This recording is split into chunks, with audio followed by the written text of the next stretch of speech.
seria composta pelo professor Gustavo Saldanha e pelo professor Lauro Barbosa da Silveira. O professor Lauro chegou a vir aqui para o campus, foi para o departamento, estava se dirigindo para cá, mas estava passando muito mal e teve que ir embora para casa. E nesse momento ele não tem condição de estar ministrando sua conferência. Ele amanhã cedo ele vai ver, a esposa disse, na verdade não é nem ele, que ele não está em condição de conversar, que ele vai ver se consegue vir proferir a palestra amanhã pela manhã.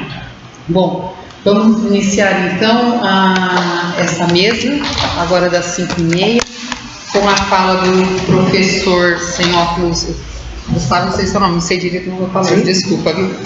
Com a fala do Dr. Gustavo Saldanha. Ele é do programa de pós-graduação em Ciência da Informação do IBICT, Unirio, e sua conferência será sobre o trilho, a linguagem e o conhecimento, sobre o símbolo da realidade entre lógica, gramática e retórica.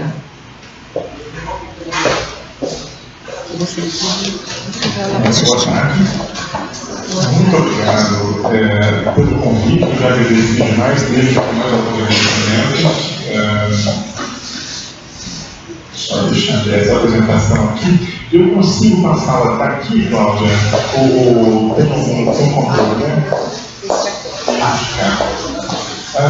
De qualquer modo, eu coloquei no. Não tá. Tá ok? Ok, deixa eu ver a forma. Perfeito.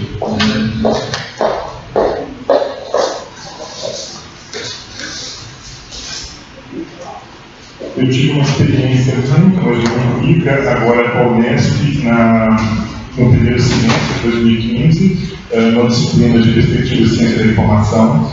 Estou tendo o prazer hoje de conhecer alguns colegas que participaram da disciplina diretamente com a Renata, e quero agradecer imensamente por tudo que a Renata fez nesse trabalho, nessa passagem minha. Já comentaram um pouco, eu tinha uma viagem de 5 horas que durou 15, né? Peço desculpas também por não estar aqui de manhã e por não, mineiro adora pedir desculpa, então faltam só umas 20, sério. Eu quero pedir desculpas também por não participar do evento como um todo. O evento foi muito divulgado na minha rede, lá no Rio, por conta de uma série de elementos que tocam a minha pesquisa hoje e que tocam a pesquisa de um grupo de pessoas que não conheciam este encontro, já está na sua manutenção. E agradeço também muitíssimo pessoas de Augusto de Guimarães, que certamente tem um envolvimento muito grande com a minha participação, né? A gente teve um diálogo muito grande no evento do colóquio de Ciência da Informação do Rio, e a partir daí ele comentou com ele a importância do evento e se eu tinha interesse em participar e dialogar com vocês, né? Vou falar em português, conversei com o Cláudio agora, então acho que o hábito seria de um pouquinho mais devagar, né? Porque se alguém quiser traduzir para colegas estrangeiros que estão, que não são fluentes em português, né? Acho que seria um pouquinho bom, né? Para diminuir. Vamos direto, então eu deixei um pronome aqui para nos organizar. A minha trajetória atual tem relação direta com a proposta do trabalho, da reflexão que eu trouxe para o ICA.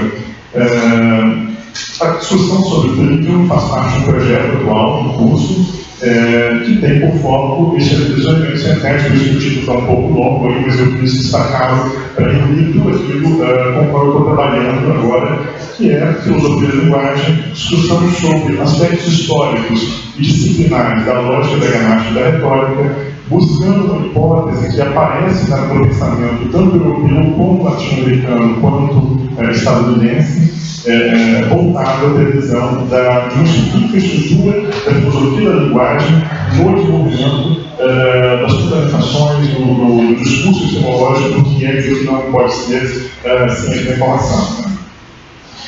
Um pouquinho então do meu lugar de fala, de onde eu parto.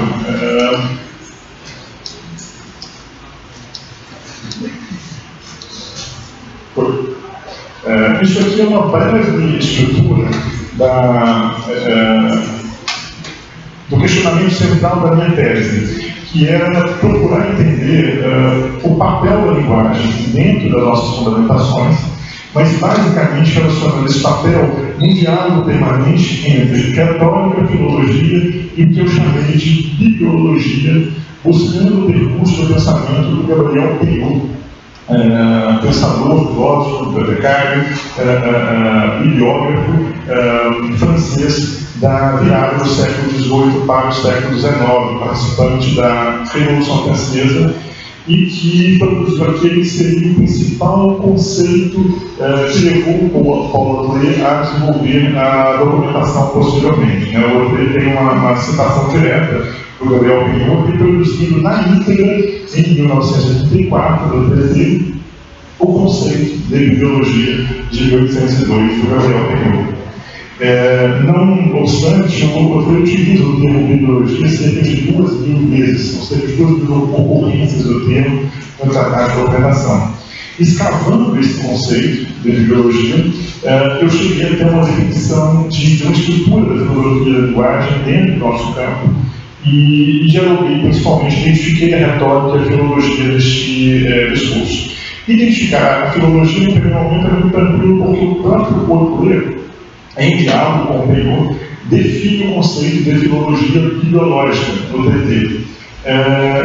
Ele não trabalha especificamente com discurso sobre retórica, mas atualmente ele utiliza as figuras de retórica e os elementos por baixo do movimento das teorias de documentação que tem apelo na influência retórica.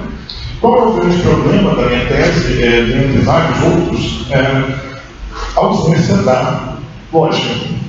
Eu optei por não mergulhar na lógica e, mesmo reconhecendo que era necessário para pensar a estrutura da ciência da informação, a sua fundamentação da linguagem, eu deveria também passar pela lógica.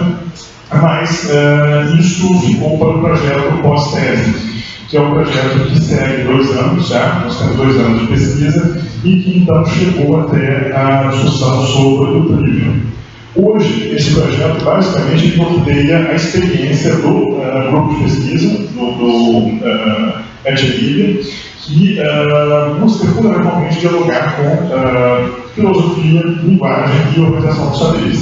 Organização dos saberes também com o intuito, a ideia de organização dos saberes e não organização do conhecimento, no intuito de abrir um pouco a discussão para século XX, para reconhecimento deste conceito de knowledge organization anterior à construção dos debates teórico-metodológicos que levaram à sua definição. Como eu apresentei, eu puxei o PDF e não PowerPoint, a sincronia não está muito boa. Acho que eu posso ser rápido. Eu vou passar para o PowerPoint, porque com o instrumento aqui o PDF fica meio sambando.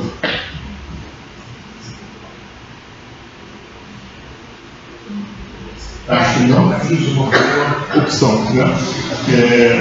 É só o PDF, nós estamos na pasta, é só tirar o PDF e subir o PowerPoint, porque ele vai na sincronia com o guia remoto. Nós fizemos dupla terceira. Também não. Também não. Também não está aparecendo aqui, né? Na tela. Pessoal do site, para o pessoal da tecnologia. E aqui, cadê? Essa é a minha chamada, ok. Mas acho que só não está mais. Aí eu subo o PowerPoint e ele vai sincrônico.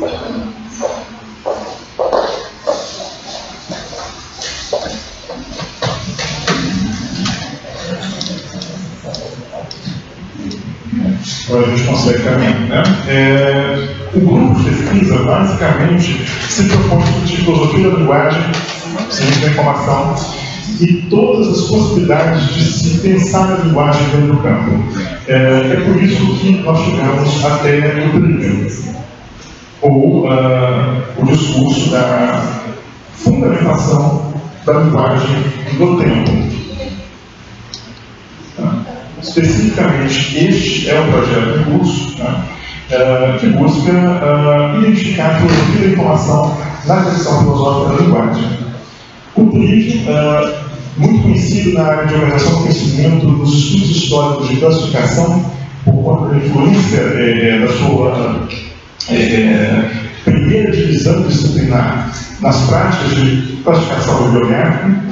Essa primeira divisão encontra a gramática, a lógica e a retórica como as disciplinas básicas do livro, também conhecidas como disciplinas de constituição do conhecedor da linguagem, daquele que domina a linguagem em todas as suas expressões. Né? Esse recurso, então, até a minha trajetória em cima do livro foi buscar reconhecer, quando aparece o conceito de gramática, quando aparece o conceito de retórica, quando aparece o conceito de lógica, entender a sua travessia no tempo e, posteriormente, compreendê-la como fundamental para a infraestrutura, a base do que nós chamamos hoje de estudos informacionais.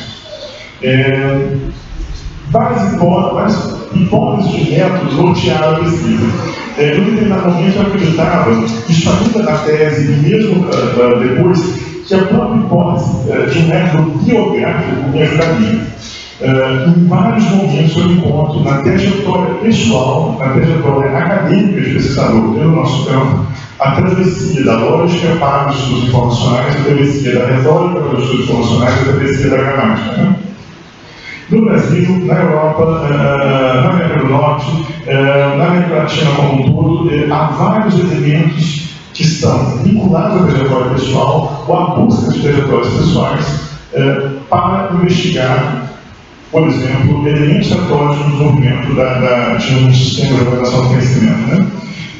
Mas, fundamentalmente, por se tratar de um projeto de fundo filosófico, a primeira preocupação foi buscar toda essa travessia na filosofia e na história da filosofia, fazendo uma distinção muito clara entre as duas e tentando estabelecer um marco de relação. De fato, onde a história da filosofia negou lógica, gramática e retórica, e onde a filosofia recuperou principalmente a lógica e um pouco a retórica, a gramática, negando a lógica e tecendo seu desenvolvimento em cima dessa infraestrutura da linguagem. Um primeiro passo de hipótese está na grande menção do Rafael Capur, ou pequena menção que eu tomei como imensa, em 1991, tentando buscar a fundamentação da ciência da informação e afirmando que nós somos uma subdisciplina da retórica. Pois bem, a pergunta básica que bloqueou, a partir daí foi exposto, provavelmente o Capur está falando que nós temos a filosofia da linguagem, ou os pressupostos filosóficos da linguagem como sua principal estrutura, e temos então uma seguinte questão: em que momento estamos falando da retórica como uma expressão da linguagem, o desdobramento de um modo de ser da linguagem?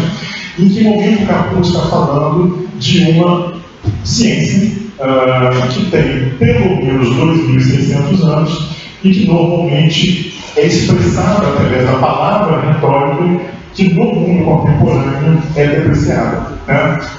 Vocês tendem a concordar comigo que retórica não parece um elemento científico em termos conceituais. Nós usamos retórica em geral no campo científico e no campo do senso comum a partir de uma expressão depreciativa. Né? Retórica é o ser retórico, o sujeito retórico é o sujeito que produz um conjunto de discursos necessários que não compõem nenhuma qualidade filosófica crítica. Né? Claro que a minha hipótese é a hipótese da ciência retórica. Não me interessa, em momento algum, entender retórica como uma palavra de uso depreciativo no contexto de línguas latinas ou outras línguas. Né? Me interessa, em cima da provocação do Capur, entender todo o percurso da ciência retórica e sua construção para a história da filosofia e para a filosofia. Especificamente aqui eu encontro principalmente os estudos contemporâneos da Bárbara Cassan, fenomenológica, mas com grande influência aristotélica. Ela tenta revisar o jogo entre a definição de onto versus logos na fase de aparecimento da filosofia grega. Especificamente, dois livros guiam essa reflexão da Bárbara Cassan, e eu tenho dialogado diretamente com ela: Ensaios Sofísticos, nossa tradução em português, e O Efeito Sofístico. Né? Basicamente, qual é a proposta da Bárbara Cassan? não é reabilitar a retórica, como, de certo modo, o fazem Terman e Tcheca no século XX, a partir da filosofia do direito, propondo uma retórica específica, retomando o conceito de retórica para o uso jurídico e para o uso ampliado a partir do ponto de vista jurídico. Bárbara Cassandra não deseja retomar essa retórica, Bárbara Cassandra deseja retomar a construção da filosofia da linguagem a partir dos sofistas, entender como a retórica foi trabalhada como não filosófica por filósofos como Sócrates, Platão, Parmênides, Zenão, mas que em Aristóteles ganha a sua complexidade, tanto dessa negação, a retórica não é filosofia, quanto a sua entrada na filosofia. A retórica é tão lógica quanto a lógica é tão retórica. E esse talvez seja um dos elementos centrais do meu diálogo com vocês aqui hoje. O quanto o nosso campo geral, principalmente a organização do conhecimento, optou por ler o Organon, o Gama, do Aristóteles, mas praticamente negou a leitura da retórica e da poética, dois livros, em geral, no mundo latino, publicados como uma só edição, né? E essa negação desses dois livros, na verdade, era sua retomada permanentemente toda vez que nós tratávamos de algo que hoje nos parece tão comum, que é falar do usuário, que é pensar filosofias folk, ou teorias folk dentro do escopo da organização do conhecimento. O drama da dinâmica intersubjetiva de quem está do outro lado do sistema de informação, de quem está do outro lado de uma instituição com foco informacional, sempre foi uma proposta teórica da retórica, né? Então essa é a grande questão que move no primeiro momento o projeto de pesquisa, que é contemplar o que é retórica para o Rafael Capur. E esse é o principal destaque que eu retirei para o nosso diálogo de hoje, que é a sua ligação direta com a questão científica, né?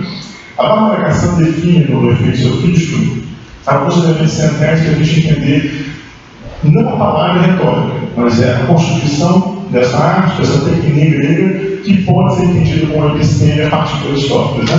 Primeira coisa, retórica, quase sinônimo no sentido de abordagem política, é quase sinônimo de democracia e liberdade. Não existiria democracia, não existiria liberdade sem o desenvolvimento da arte retórica no que a gente chamaria de democracia grega, né? Então, na verdade, ela seria a grande ciência do mundo republicano, a partir dos gregos, né? Isso não está só na Bárbara Cassandra, isso está também no Habermas.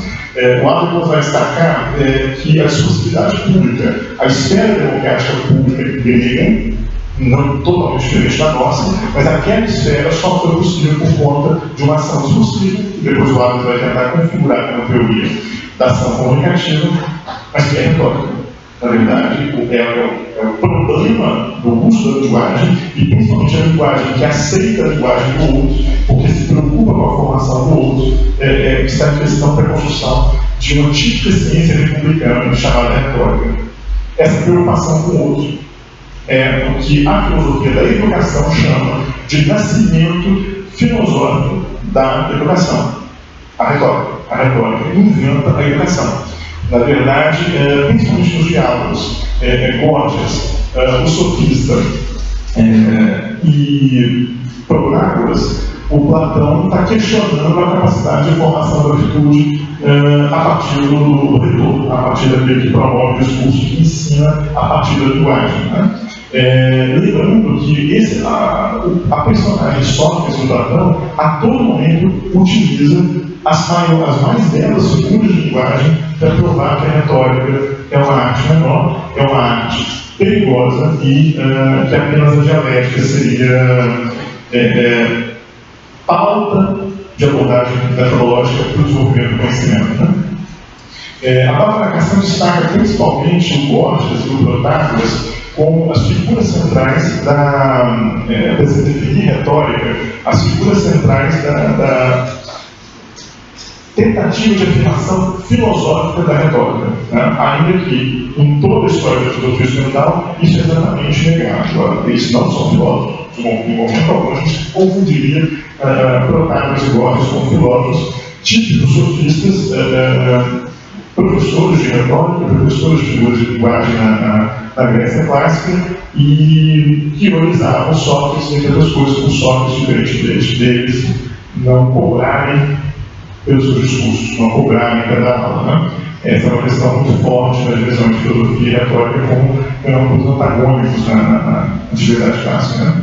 Mas tem um elemento central no sentido filosófico da retórica, que a Bárbara Cassel chama a atenção, que é o uso dos pragmata, ou de um discurso que visa, o uso do discurso que visa a eficácia. Esses pragmata nada mais são do que toda a revolução da virada linguística recente, para alguns no final do século XX, para o Habermas, no final do século XIX, para o Habermas, século XX, o seu desdobramento, ele marca essa construção. Que a gente pode chamar de virada hermenêutica, virada pragmática, virada linguística, viragem linguística, em inúmeros nomes. Né? Outro grande pensador, o Curtius, nos lembra com a sua tentativa de revisão do final da atividade, do final da Idade Média, e lembra que, na verdade, no final da Idade Média, ele recupera a briga entre Platão e Aristóteles na relação retórica versus filosofia, e reaproxima-nos do mundo que a gente chamaria pós-século XIX, do mundo social, mas que entendemos aqui como o mundo da expressão da vida cotidiana, o mundo da linguagem como nós falamos. Né? Platão negaria esse mundo buscando a transcendência, uma interpretação radical, à la Platão, no sentido platônico da interpretação radical contra a retórica, né? Enquanto o pensamento presente na retórica e na poética, nos dois livros do Aristóteles, nos recuperariam desse modo de compreensão do outro, da autoridade. Né? Lembrando, pessoal, existem uma lista de definições imensas das disciplinas, não da retórica, mas das disciplinas que compõem aquele que se propõe iniciar a retórica, ser um reitor ou professor de retórica. Né? Algumas delas, a gente tem escalas e mais escalas. O Nietzsche recupera em Cícero, Prisciano e outros não chamados à época de filósofos, mas que hoje poderiam ser chamados de filósofos do leninismo, que permitiam o desenvolvimento da retórica no período pré-neoplatônico, ou seja, pré-Agostinho. Antes do Santo Agostinho retomar o neoplatonismo, retomar uma dialética que teria expulsado novamente a retórica do discurso filosófico. Só uma classificação recuperada pelo Nietzsche, e aqui não é o Nietzsche filósofo, é o Nietzsche ainda filósofo que escreve um curso de retórica, muito conhecido no século XIX, mas ao mesmo tempo apagado como elemento filosófico do próprio Nietzsche. É como se ele não era filósofo de fato, ele não tinha maturado o seu pensamento como filósofo. Então, para este filósofo alemão, aquele livro de retórica, aquele curso que ele iniciava, não era filosofia ainda. Ou seja, ainda marca que a retórica não pode ser puxada para dentro do discurso filosófico. Mas só uma descrição, que é absolutamente pobre, a descrição do Nietzsche. Nós temos inúmeras outras descrições sobre o que compõe a retórica de fato. Né? Nós temos como disciplinas a descoberta, que é a primeira delas, do Nietzsche. Isso é uma pauta central para a aceitação da ciência moderna. Primeiro, nós descobrimos algo, também chamado de inventio, porque a retórica no mundo latino, no mundo grego, teria mais o sentido de descoberta. No mundo latino teria o sentido de invenção. A filosofia, ou a arte de pensar, inventa, ou não só reconhece a transcendência como pensamento platônico. Segunda disciplina da retórica, ordenação ou disposição. A arte retórica nos ensina a organizar objetos da mente e artefatos do mundo sensível, que pode partir do discurso, mas pode partir também de um conjunto de coisas, de um conjunto de textos. Né? Expressão, é preciso ter uma espécie de, tentando traduzir, eu não faço isso na pesquisa, não tenho coragem, mas só no diálogo aqui com os nossos debates aqui hoje. A expressão é uma espécie de arquitetura permanente da informação. Como nós podemos fazer essa informação ser expressada? O Nietzsche está falando de um curso de retórica, pessoal, do século I. Não está falando do século XIX. Como que a retórica se organiza para ministrar nas suas aulas. A quarta disciplina ensinada na retórica do século I, memória. A arte da mnemotécnica. Né? Mas essa memória, desde lá, chama a atenção Bárbara Cassam para a perspicácia aristotélica, e o helenismo é tão forte no sentido disso, por ser aristotélico, né? Aristóteles é uma figura, é um filósofo absolutamente materialista no sentido profissional, na medida em que ele lê livros, né? Famosas menções que nós temos, Sócrates o que não escreve, Aristóteles aquele que lê. Então, o que parecia ser, por Platão, a pior das retóricas, que é a chamada retórica negra, a retórica da escrita, e isso está expresso no Fedro, no clássico diálogo em que ele manifesta a condenação da escrita no mundo da polis, né? Para Aristóteles, na verdade, isso é pauta metodológica para fazer filosofia. Eu leio para fazer filosofia. Então, significa que Aristóteles é um filósofo que lê. Mas ele leu muito, colecionou uma biblioteca fantástica, que teria sido a base da biblioteca de Alexandria. Biblioteca essa que está na capital do helenismo, onde se recupera o desenvolvimento da retórica. Nesse sentido, memória, como a quarta disciplina da retórica, não é apenas memória do desenvolvimento da mnemotécnica da passagem do discurso oral para a aprendizagem do discurso oral. É também memória como nós trabalhamos, memória artefactual, memória de registro do conhecimento como um fragmento de vegetal, de córtex, né? Ou como qualquer desenvolvimento eletrônico da informação. Né? Por final, existe uma outra disciplina destacada por Nietzsche, que é a exposição, que se aplica muito, não é a expressão, a exposição se aplica muito mais no sentido retórico propriamente dito, que é olhar para a plateia e recuperar dela o seu ponto de vista e fazer uma exposição a partir do ponto de vista dela. Esse é um princípio extremamente caro para desenvolver um sistema de informação no mundo contemporâneo, que é pensar a estrutura de qualquer teoria da organização do conhecimento a partir da linguagem do outro, a partir do ponto de vista do outro. Para a retórica, isso destaca a Bárbara Cassam, este elemento absolutamente básico. Eu jamais me torno um reitor se eu não entrar com a plateia sem conhecer qual é o seu ponto de vista, de onde ele parte, como ele se estrutura. Pois bem, esse elemento recupera para a gente um velho debate na estrutura da filosofia, que é o debate de ontologia versus logologia. Esse logologia, o termo em inglês é logology, e ele é usado pela Bárbara Cassam, não é um termo muito utilizado na filosofia, mas simplesmente a interpretação no debate de rivais seria, nós teríamos Parmênides versus Gorgias. Parmênides como tratado do ser, a tentativa de definir que nós trabalhamos toda a perspectiva filosófica é transcendental e o ser é ser, não pode ser, e jamais da dialética, depois da dialética platônica, depois do silogismo aristotélico.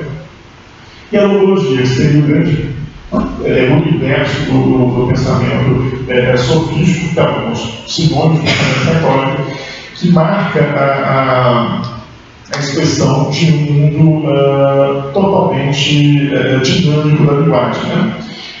Esse mundo logológico é o mundo do discurso assim como ele é o mundo do discurso disperso na sociedade, e que hoje se torna cada vez mais objeto difícil, objeto doloroso do nosso trabalho por conta da multiplicidade de discursos que se apresentam via web. Né?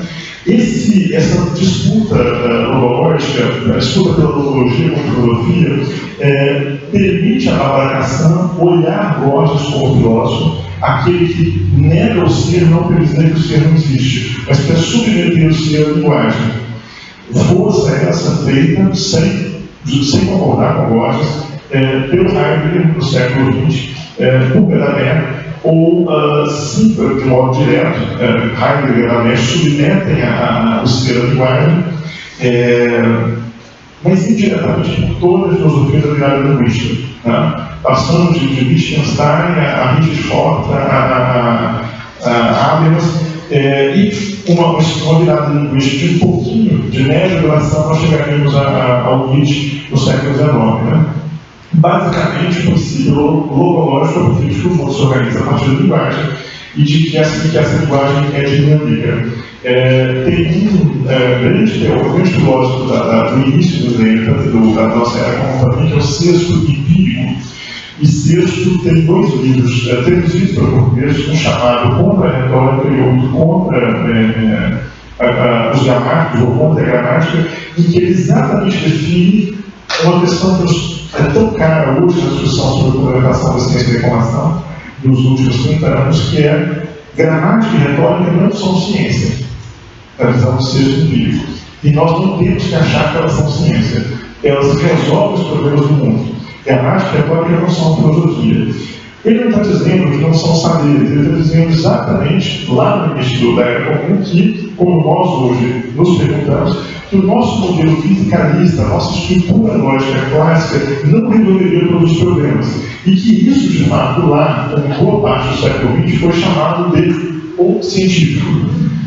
Mas que é um outro modo de saber, que é o modo dos gramáticos e o modo dos retóricos, que constitui essa outra linhagem, que não é a linhagem do ponto.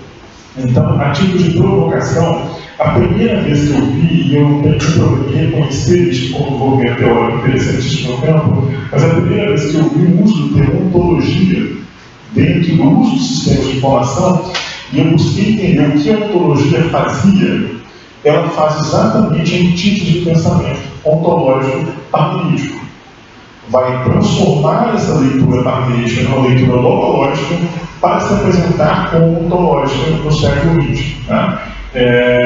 Talvez a Heidegger, tentando jogar o on para dentro o tuon para dentro da linguagem, ou o tuon para dentro dos pragmata, mas se um tom filosófico, isso se torna muito irônico. Né? Que trabalha com o ponto de vista do outro, que trabalha com a conceitualização da ontologia, como nós trabalhamos, é um ramo da retórica, historicamente, não é um ramo da lógica, é um ramo das ontologias advindas do Parmênides, né, o grande pai do conceito de ser, né? E a ontologia está preocupada com o que é. Não está preocupada com o pragmata, não está preocupada com o que se transforma. Né? A logologia, sim, no sentido de Bárbara Cassam, está preocupada com a confusão do mundo, assim como se apresenta. Resultado, o foco principal, para mim hoje, da tentativa de entender o que é ciência da informação, está, porque por trás de toda a minha pesquisa tem um ponto de vista epistemológico, né? Está em entender o papel histórico da gramática, da lógica e da retórica por trás desses elementos. Né? Por exemplo, por gramática também nós temos um parco conhecimento do nosso campo, no sentido filosófico. No sentido aplicado, não. Nós fazemos gramática todos os dias. Né? Gramática, afastada qualquer visão de que gramática se relaciona com vernáculos, né, com definição de linguagem de vernáculos, com a gramática da língua portuguesa. Gramática tem um sentido muito básico: criar símbolos para comunicar. Gramática significa criar símbolos para se comunicar, pelo menos até o desenvolvimento das gramáticas modernas. Né? Esse ponto de vista nos faz propor um mergulho no mundo, eu chamo de pesquisa, uma pesquisa de escritório, né? No sentido do método, mas no sentido da aplicação de algumas aventuras que depois eu posso comentar com vocês na rua. Nós vamos para campo brincar um pouquinho de gramática, lógica e retórica a partir do ponto de vista informacional. Mas qualquer processo nosso, desenvolvimento, por exemplo, de uma linguagem documentária, desenvolvimento de um tesal, nós estamos gramaticalizando a realidade.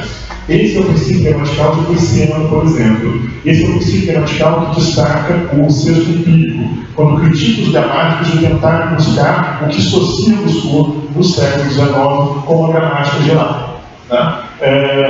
Uma busca por um padrão famosa estruturalismo geral para a linguagem. O sexto empírico já falava contra Saussure no começo do primeiro milênio da Era Comum, dizendo que os gramáticos não podem jamais buscar qualquer princípio geral da língua, eles não podem ser filósofos, eles não podem se apegar ao discurso do ser, porque a gramática é viva, e a gramática é permanente simbolização da realidade que nós consideramos nos comunicar. A lógica é a grande pérola da pesquisa no momento, principalmente por não ter mergulhado nela ao longo da tese, e por compreender como que ela está presente, falando com o Cláudio agora na entrada, como que ela está presente em todos os movimentos do nosso campo, mas vai sendo apagada de muitos discursos e muitos discursos contemporâneos, substituída por outras noções, e esse tópico da substituição nos é extremamente preocupante, porque a substituição está no sentido político muito forte. Nós sabemos que, pelo menos eu não conheço as instituições disciplinares, de um bom curso de lógica no programa de pós-graduação em ciência da informação. Um curso de lógica realmente pesado, para entender o porquê da relação entre lógica e dialética, da sua necessidade, da sua distinção de padrões novos, o seu desenvolvimento ao longo do seu primeiro milênio de vida, o desenvolvimento das gramáticas especulativas dos séculos VIII e IX, que é a base do que nós chamamos culturalmente de uma possibilidade de comunicação máquina-máquina, isto é, do DGE, tem uma revisão muito interessante de Danilo Marcondes, filósofo nacionalista lá do Rio, em que ele destaca a tentativa medieval de estabelecer essa língua sem barreiras culturais, sem pragmata, sem barreiras etnográficas, que estava no medievo e faz isso lograr principalmente com Leibniz e depois com o século XIX com o Bull. E a retórica é um elemento, como destaquei para vocês hoje, o elemento que está mais avançado na pesquisa em termos de compreensão de como ela impacta o nosso campo, como ela é a mais ultrajada. Mas não é só na fundamentação da ciência da informação, ela está ultrajada, entendida nesse sentido que nós destacamos de uso pejorativo, o ser retórico, o indivíduo inútil, por ser discursivo, não se assustem com isso. Isso daqui é apenas uma loucura que eu quero compartilhar com vocês, que é uma tentativa de desenvolvimento a partir da revisão do McLuhan, ou mesmo McLuhan da galáxia de Gutenberg, mas contrapondo ele com uma série de filósofos do medievo, que tentaram perceber a ascensão do desenvolvimento, a ascensão dele em queda, a ascensão dele em queda, em retorno da lógica da gramática e da retórica dentro da história da filosofia, e não na filosofia. E o curioso, para mim, não é nem esse gráfico a princípio, tentando demarcar algumas eras mais comuns, como a Grécia clássica, helenismo, cristandade, renascimento artístico, cultural, renascimento artístico, modernidade e contemporaneidade, que eu chamo de século XX e XXI.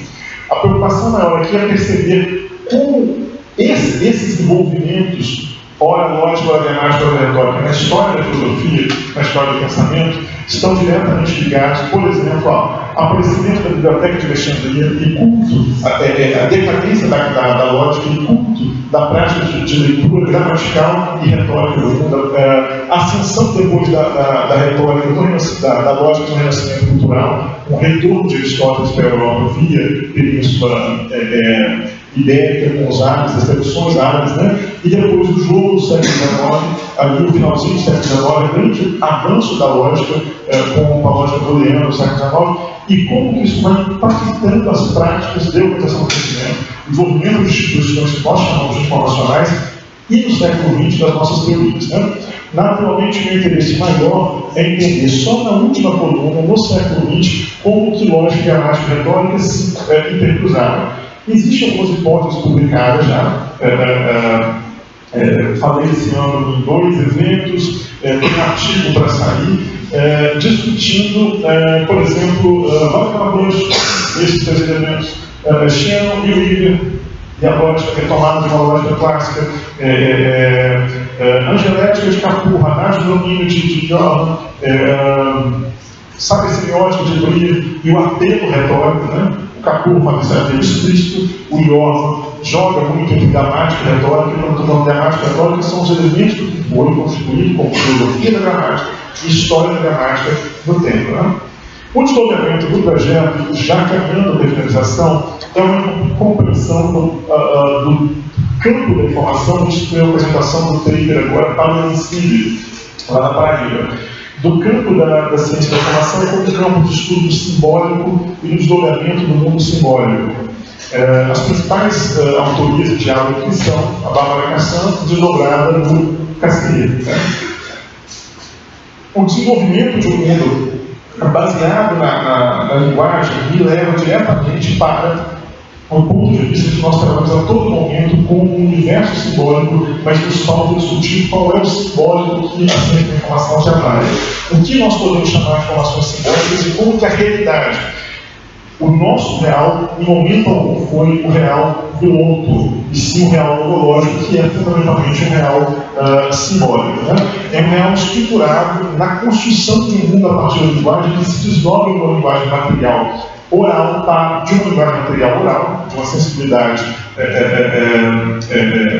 do vox, do sopro, para uma sensibilidade artefactual, seja ela no universo do código vegetal, seja ela no universo do eletrônico. Né? Eu tenho 32 minutos, eu já vou concluindo. Esse percurso me leva a uma retomada e uma necessidade permanente de perceber como que o trilho de sua escritura clássica compõe o nosso discurso de fundamentação, ainda hoje, né? E que sem um pensamento no sentido político, como eu destaquei, disciplinar sobre o papel dessa estrutura da linguagem, nós não entenderemos nossos desafios contemporâneos, muito menos quando eles passarem a ser antigos, quando eles desaparecerem. Né? Em certa medida, eu acho que o desenvolvimento contemporâneo que a gente chama de web está cada vez mais velho e cada vez mais atrasado está a nossa análise retrospectiva do que ele foi nos seus últimos 20 anos. Né? E por isso eu retomo a ideia da organização dos saberes. Eu acho que o nosso universo de pesquisa, o nosso universo de análise, ele ainda é uma multiplicidade do mundo ontológico de sua dinâmica permanente, um mundo discursivo que produz efeitos sobre a realidade, e esses efeitos são tão curiosos que eles viram coisas que a gente pega. Né? A Bárbara Cassan tem uma expressão muito bonita que está no Berkeley, e ela deveria ter citado. Né? A Bárbara Cassan fala que a cidade é o sopro do discurso. A polis é o sopro do discurso. Em outros termos, o Baudelaire destaca que o mundo vai ser construído um dia por uma cidade chamada Livre, né? com E maiúsculo, Livre com E maiúsculo. Né? E essa cidade é uma cidade estruturada por sopros que se materializaram, são sopros discursivos em elementos que são, no modo de entender, objetos centrais para o desenvolvimento do nosso campo, ou seja, o nosso foco tecnológico. Esse objeto pode estar no mundo eletrônico, que é um outro espécie de sopro da linguagem. Né?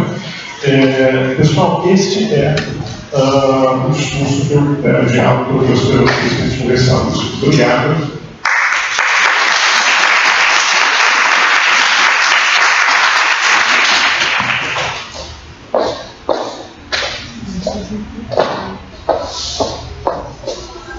Não sei se eu falei drástico, eu acabei falando drástico.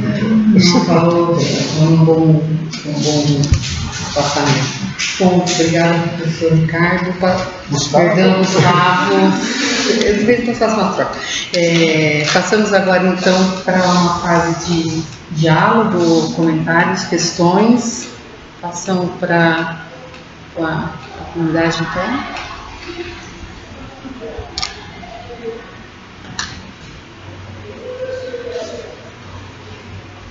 Só tem um susto, não tem perguntas. Então, a minha pergunta é até óbvia para aqueles que me conhecem. A minha pergunta é por que já que você fala livro, a lógica, gramática, retórica, símbolo, linguagem, a gente trabalha muito com puzzles, né? Eu pelo menos gosto bastante, e essas temáticas são muito presentes, aliás, são fundamentais na música. E essa é uma estrutura da semiótica pisciana. Mas eu senti falta dessa articulação. Exato. Quer dizer, você fez uma recuperação histórica maravilhosa, foi uma grande ilustração, gostei muito, mas eu fiquei com essa sede de muito panorâmico no século XIX e XX. De convergência, eu acho. Sim. Não, o Peirce, eu não mergulhei no pensamento dele. De fato, essa pesquisa não é uma pesquisa, por exemplo, eu tenho dialogado muito mais nessas leituras no momento com o Humberto Eco, lendo Peirce do que com o próprio Peirce na veia diretamente, né? E aí eu não tenho por não participar do evento como todo, porque foi colocado, foi falado, já passou a atualização do Peirce, né? Mas eu vou fazer uma manhã. Exato, eu estaria ao lado. Exato. Mas eu tenho enorme dúvida de que realmente isso bastante por cima da apresentação, e principalmente destacando a panorâmica que eu dava sempre foi essa coisa denominada linguística dos 19 para o 20 e como esse marca, né? Por uma opção estratégica aqui. Mas tem uma linhagem de influência do Peirce para entender a pragmática, que para mim é fundamental, e aí sim eu tenho vergonha maior de leituras, o projeto bebeu mais nisso, mas a relação entre a semiótica, a semiologia, como que isso está na influência da ciência da informação, eu ainda não mergulhei. Pois é, mas aí vem aquele tom que eu expliquei para vocês, o biográfico. O Roland Barthes, ele está na fundamentação da ciência da informação na França.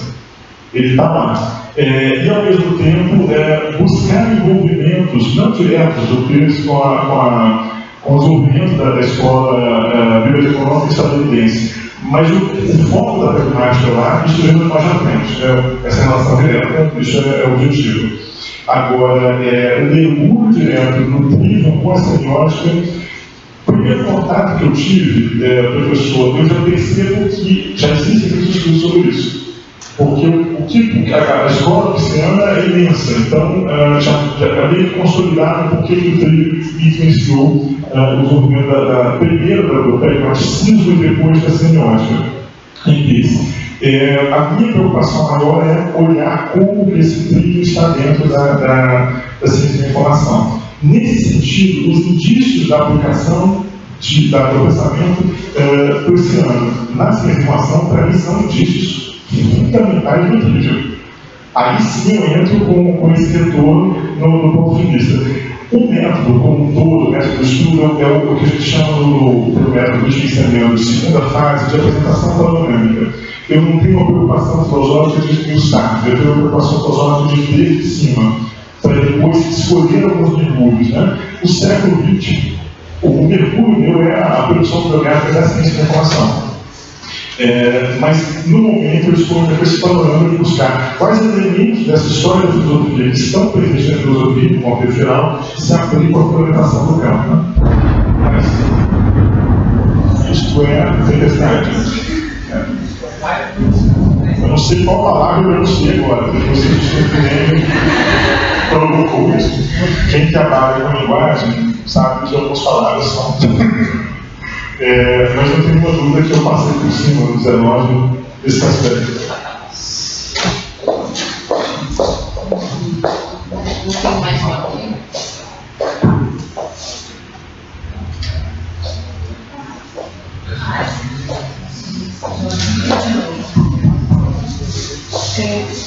Boa noite, meu nome é Mariana.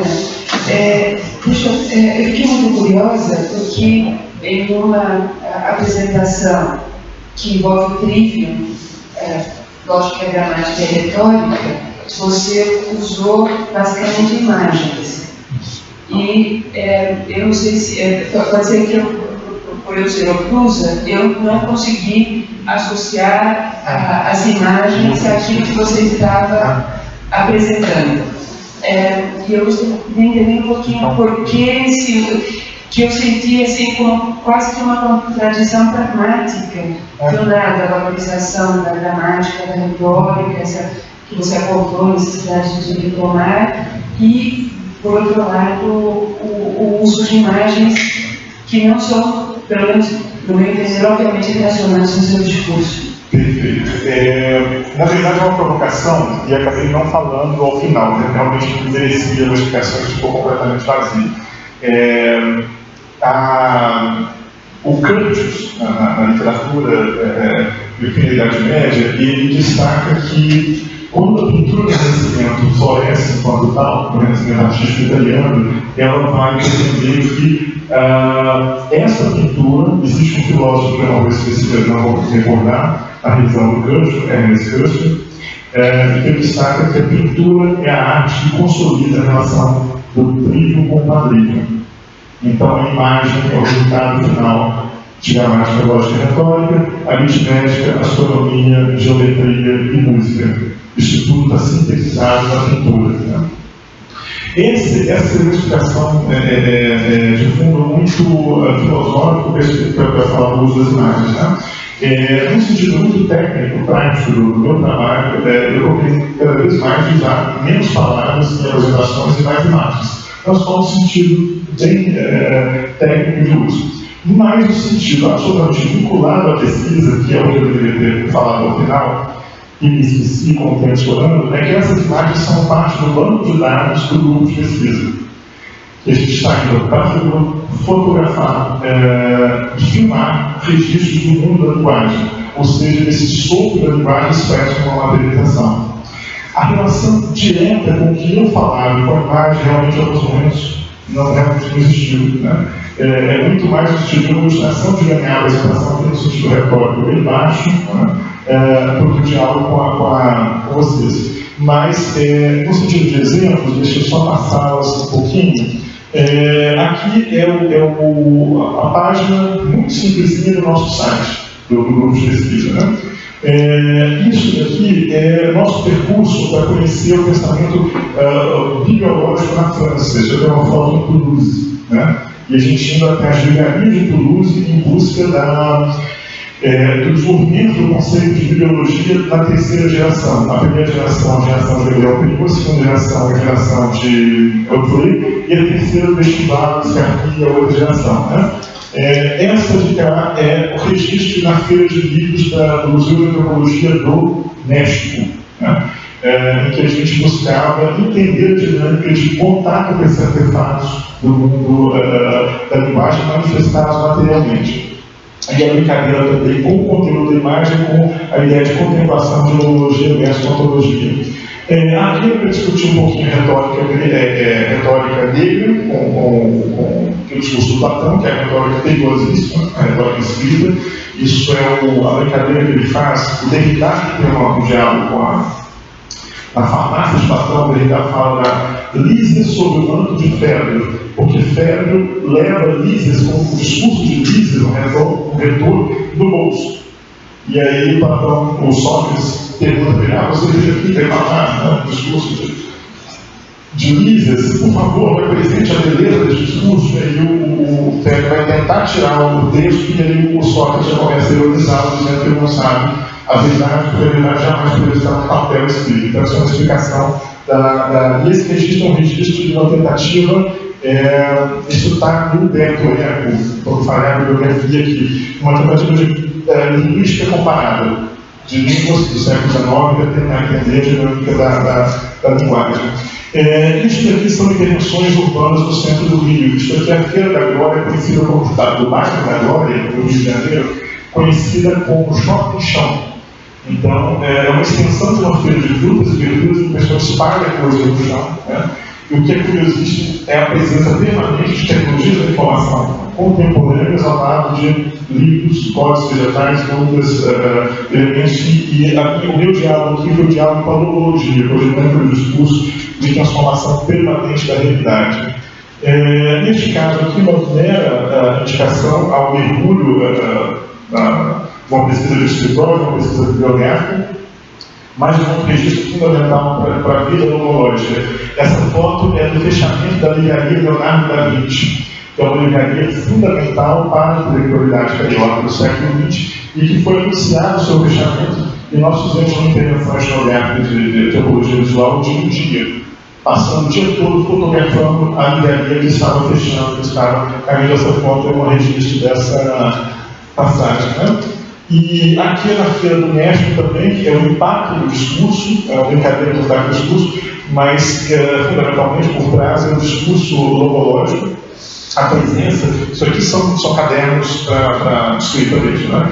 E ali o diálogo escrita com a logologia negra, os termos de Platão, né? Tem mais uma. Isso aqui é um evento sobre leitura no interior do Nordeste, na cidade de São José do Paiaiá, no ano passado, discutimos internet, leitura e transformação social. E o curioso é ter uma casa de internet abandonada e justamente todo o nome do pequeno estabelecimento subiu, ficou só o net perdido. Então isso é no sertão, 400 quilômetros de Salvador, né? E o conteúdo era discutir a base lógica do desenvolvimento das ferramentas de troca eletrônica de máquina a máquina, né? Diante de um mundo, isso é outra feira, feira de atividade de Petrópolis, que nós fotografamos também, um mundo totalmente conjugado por instrumentos distintos, o que eu chamei de organização de sopro de discurso, que é de barbacação, mas que está muito presente no primeiro capítulo e no último capítulo tratado de organização do poder. Né?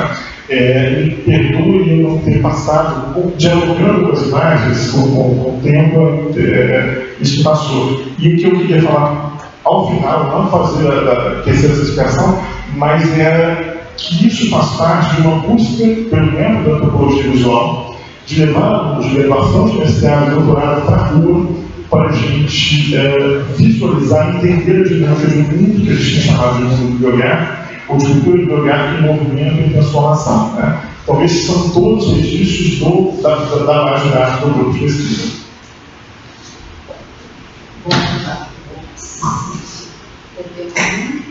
Podemos encerrar por hoje.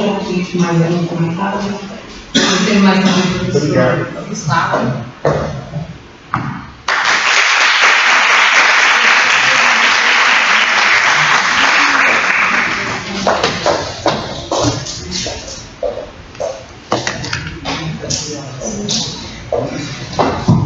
Eu gostaria de lembrar que agora, às 19h30, tem curso do professor Klaus, ENEC, que não me lembro em que sala,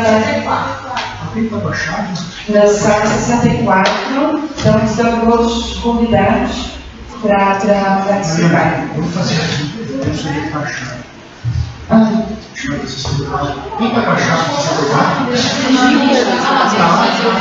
Isso conta que eu já chamei minha nora para o amigo. Obrigada. Acho que é porque eu inventei, não é tão importante. Quem nada, porque eu acabei de falar com uma amiga que chama Ricardo, falando sobre eu tenho vergonha, mas eu vou. Não, mas não é esquerdo, eu troco. Eu já chamei minha nora por outro nome, até explicar que o sonho de quando não era tomada, que essa característica minha não era problema com ela. Perdão mesmo. Uma máquina dessa. Qual? Esse filtro, Muito legal. Tira uma foto. ela escolhe, e é aleatória, ela inventa. Coloca 5 filtros diferentes, tá? O original e 5 filtros diferentes. Legal. Ah, é?